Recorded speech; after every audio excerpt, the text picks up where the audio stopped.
Halo teman-teman Esport, kembali lagi bersama saya Ilham Doni dan ada kedatangan tamu. Ini adalah Mas Raka. Kenalin, nama saya Raka, saya sebagai ketua NXT Sport tahun 2024. Mungkin nanti kita membahas tentang dunia esport, dunia game lah ya. Oke Mas, kalau Mas di sini itu kan ketua umum di UNS, di UNS Esport ya. Itu biasanya itu tugasnya itu ngapain aja? Kalau misalnya sebagai ketua itu yang paling penting yang pertama pasti memimpin, karena Ya. dia sebagai ketua. Ya. Terus yang kedua yang paling penting itu memimpin, karena kadang tuh ketika kita memimpin tuh kita kan memimpin tuh bukan nyuruh-nyuruh doang, Iya, benar. kita membimbing juga. Terus apalagi ketika kita sudah tetap bimbing, kita juga harus pastiin gitu loh. Ketika kita sebagai ketua tuh nggak cukup bimbingan kita tuh selesai di situ aja. Jadi ketika kita jadi ketua, kita juga harus menciptakan ketua-ketua yang lain. Kayak gitu. Gak cuma kalian nih jadi ketua, habis itu keluar, udah organisasi kalian hancur, ditinggalin gitu aja. Karena kenapa? Ya regenerasinya berarti kalian nggak berhasil. Itu salah satu rangkaian yang menurutku itu harus ada di ketua. Gak cuma pemerintah dan memimpin, ya tapi harus juga membimbing juga dan harus juga menyiapkan juga ketua-ketua yang berikutnya. Karena susahnya nih di daerah memastikan ada ketua selanjutnya yang memang bisa gitu loh, dan gak satu doang, tapi banyak, semuanya itu benar-benar berpotensi jadi ketua.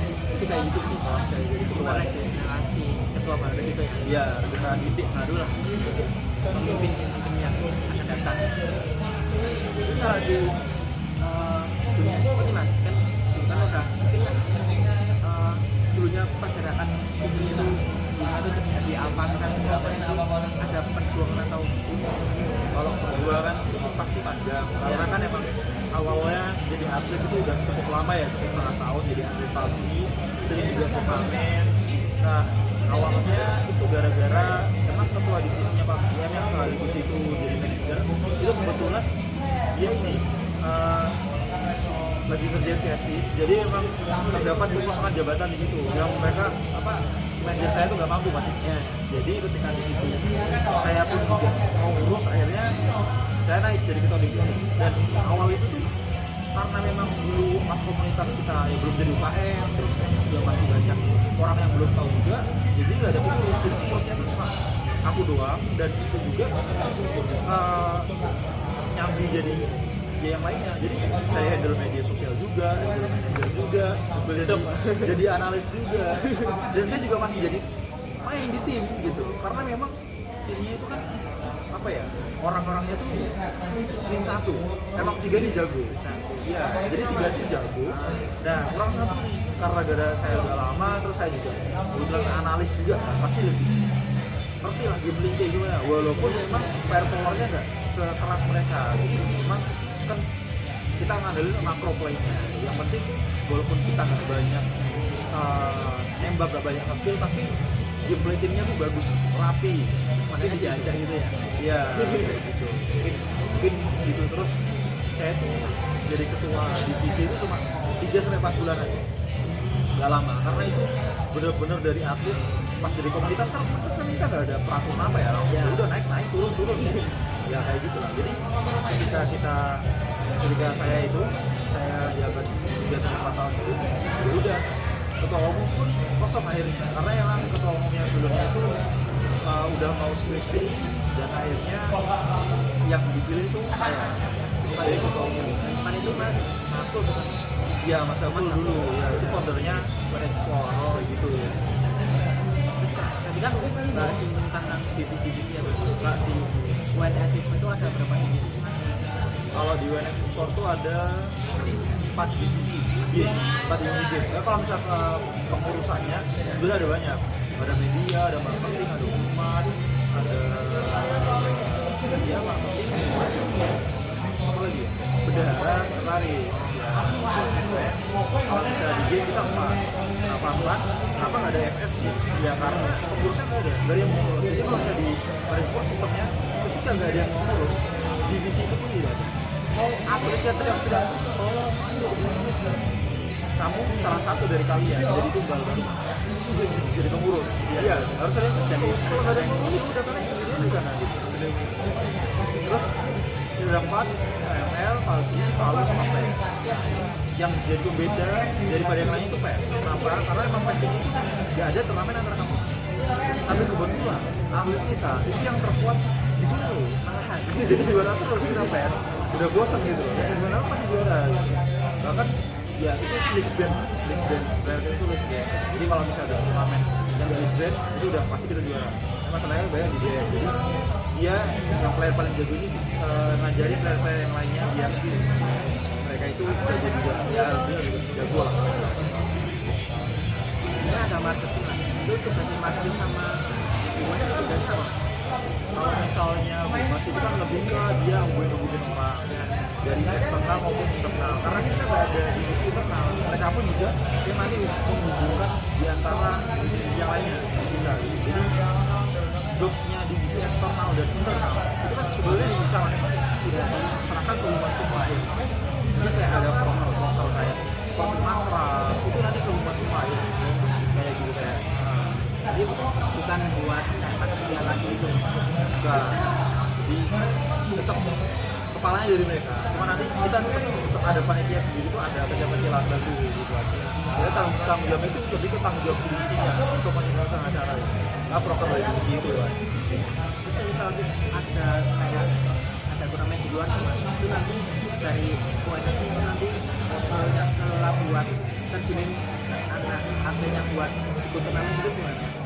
Kalau aku e-sport industri, jadi e-sport bisa bisnis gue lagi manajemen ya. Kalau bisa jadi atlet ya gue gimana caranya prestasi dong, karena emang ya itu dulu itu kan mindset kita harus prestasi. Gue tuh jadi pengurus pun sama mindset kita, yang penting itu kita juara. Nah, karena kalau mindset kita udah juara kita dapat prestasi, kita pasti dapat duit. Masalahnya kan kalau misalnya player kan dapat duit pasti dapat duit. Nah, kita kan persenan di manajemennya ini nggak boleh masalah. Ya, itu jadi income organisasi juga. Jadi kita itu bakal ngajuin turnamen yang mungkin potensial. Jadi kita tuh nggak mau ngajuin kalau misalnya tim itu nggak ada potensi buat juara. Jadi minimal itu orang tim itu potensial dulu buat juara. Di seluruh turnamen itu, turnamen banyak, ada yang turnamen di kopian, ada yang nasional, ada yang internasional. Jadi kalau misalnya tim itu bagus, ya udah kita punya 3 tim. Anggap aja yang layak cuma 1, ya udah 1 doang. Ini juga gak bakal dibayarin, gak bakal diajuin. Tapi kalau misalnya kalian mau bayar sendiri silahkan. Mungkin kita sudah kabarin ini ada info turnamen. Ya, jadi yang layak kalian doang.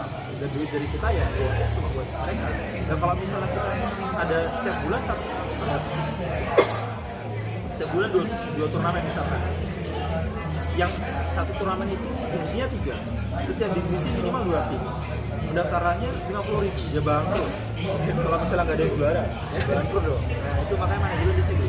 Tapi kalau misalnya di kita, tim 1 itu pasti ikut. Jadi nanti tim 2 atau 3 opsional.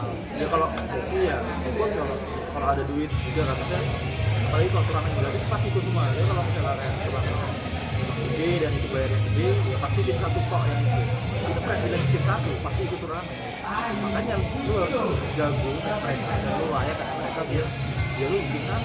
Kita yang nggak ada yang namanya circle tim 1, nggak ada. Kita yang ngatur semua. Itu cara dulu biar masuk ke tim 1 gimana?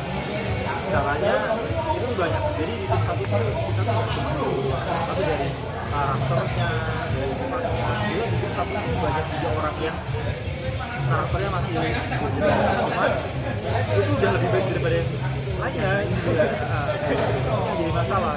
Jadi kayak pemilihannya lebih ke nanti objektif di OG sama IG, dia gampang bergorong apa kan kita kan juga kalau misalnya dia jago gak cocok misalnya kayak super red gitu dia cocok sama Asral ya jelas over udah jelas, super red itu juga takutan ya udah gak ada yang buat ngomong, gak ada yang pegang play gitu ketika diganti dan ya oke aja sebenarnya kemarin masuk bermain kayak gitu lah misalnya kayak gitu Apa? Itu kan dari dunia yang profesional dunia apa kayak sebenarnya kan kebanyakan ada yang bahas tentang EVOS, NFT itu kan kebanyakan dari netizen ya mas ya, itu kebanyakan pada ratingnya pada menurun. Itu tanggapannya untuk player yang digital enggak yang atlet yang terjun di EVOS dan NFT itu bisa turun itu karena ada kendala dari manajemennya atau dari tim apa atau dari aplikasi sendiri gitu mungkin lebih ke staff. Jadi kan emang kita tuh di tim finance juga kena jadi gini, di tim NS itu 2 tahun sekali itu pasti ada perubahan. Jadi setiap 2 tahun kita tuh pasti farewell sama atlet. Terus kita farewell 2 tahun. Anggap aja kita angkatan 24 ya berarti besok masuk. 2 tahun lagi itu mereka udah semester 4 gitu. Kan kalau misalnya udah semester sekitar semester 4 ya, 4 ke 5, 6 sekitar segitu kan udah tua lah kita masuk. Jadi mereka tuh seharusnya, kenapa saya tapi kayak gitu ya, mereka tuh seharusnya udah menemukan pilihannya. Kalau emang jago banget itu mau sampai lulus pun gak apa-apa. Tapi kalau misalnya kalian udah stuck, ya kalian pilihannya dua, jadi pengurus atau keluar gitu. Harus teknis Iya, karena yang angkatan 24 itu juga banyak yang potensial. Jadi kalau misalnya kalian udah potensial lagi ya buang. Makanya kenapa yang orang-orang yang di sport besar profesional juga kayak gitu ya, mereka udah stuck. Banyak orang-orang yang lebih, dia tuh lebih oke lah untuk menggantikan orang-orang yang udah lama ini. Ya kayak misalnya Gugun, mana ada yang tahu Gugun lebih daripada Kairi bahkan kan kayak gitu. Baik teman-teman, itu tadi pembahasan tentang dunia e-sport.